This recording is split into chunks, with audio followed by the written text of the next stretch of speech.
Poilievre was live on the phone just the other day, and he's just gone through everything that he's going to do when he becomes the majority government, when the Conservatives take over from Justin Trudeau and his best buddy Jagmeet Singh.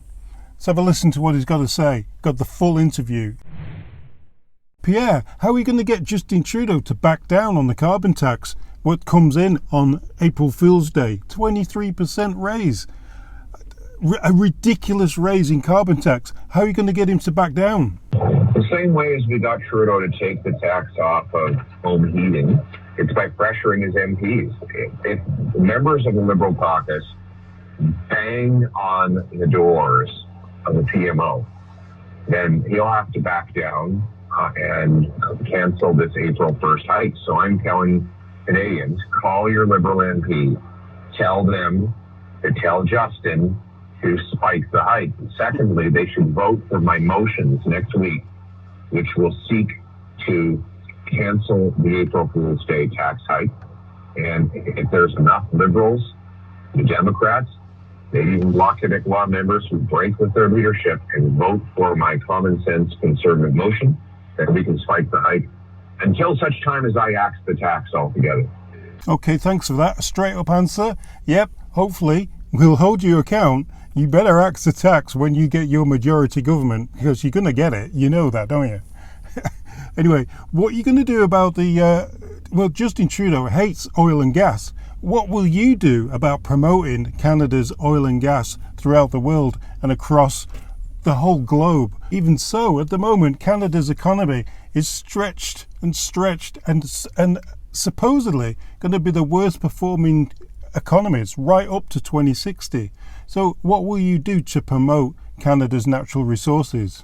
My common sense plan is to axe the tax, build the homes, fix the budget, and fire the gatekeepers. So we're going to axe the carbon tax, which will lower the cost of industrial production. It'll make our farms, factories, fisheries, and forestry all more competitive when the energy costs are down. Affordable, abundant energy is the pillar of economic growth. And we're going to have it by firing the gatekeepers so that we can speed up permits for mines, pipelines, oil and gas projects, and other resource production. We have the greatest resources per capita of any country in the world, but the worst approval laws.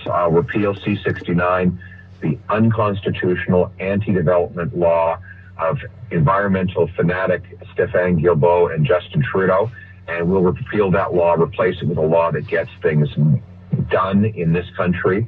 We're also going to build the homes. Right now, residential real estate is sucking up so much of our investment because people are forced to spend all of their savings on inflated real estate. I'm going to get the government out of the way so we can build affordable homes by requiring municipalities permit 15% more home building per year as a condition of getting their federal dollars, by selling off 6,000 federal buildings and thousands of acres of federal land, and by eliminating the carbon taxes on home building materials. And finally, we're going to fix the budget by capping spending and cutting waste to balance the budget. We can bring down inflation and interest rates and make our dollars stronger and the economy more powerful. That's my common sense plan to leapfrog over the other countries and unleash growth in Canada. And finally, let's talk about Arrive Scam. I know they don't like to call it Arrive Scam because it's a scam and it's about an app that was built. How much do you think they spent on that? And they don't even know how much was spent. The Auditor General says it's at least $60 million, but she doesn't know for sure because there's no paperwork. I don't know how you can spend $60 million without having a record of it. Like, would there not have been bank transfers and other electronic records of all of this money?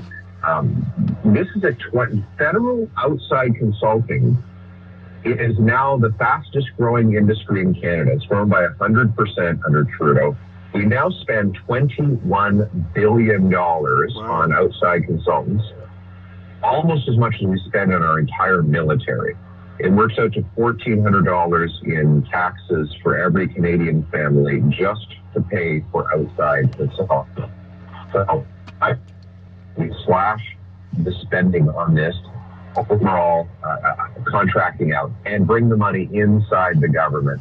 We have the bureaucrats, they're getting paid, they're more numerous than ever. They should be able to do the work without outside consultants getting $2,000 or $3,000 a day per person to do it. There you go, Poilievre, live on the phone to Radio Reaction. Well, sort of. It was on the radio and we reacted to it. Anyway, hope you enjoyed that. Till next time.